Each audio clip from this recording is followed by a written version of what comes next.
సిద్దిపేట జిల్లా కేంద్రంలో black office చౌరస్తాలో సీఎం రేవంత్ రెడ్డి దిష్టిబొమ్మ దహనం చేయడం జరిగింది.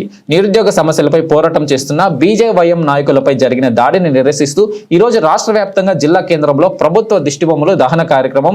నిరుద్యోగుల సమస్య పరిష్కరించాలని బీజేవైఎం నిన్న టీజీపీఎస్సీ ముందు ధర్నా నిర్వహిస్తే పోలీసులను పెట్టి రేవంత్ రెడ్డి ప్రభుత్వం విచక్షణ రహితంగా దాడులు చేయించింది. ఈ దాడిలో బీజేవైఎం రాష్ట్ర ఉపాధ్యక్షులు నామాని మహేష్, కార్యాలయం కార్యదర్శి అరవింద్, అనితారెడ్డి నాంపల్లిలో కేర్ హాస్పిటల్ అడ్మిట్ అయ్యారు.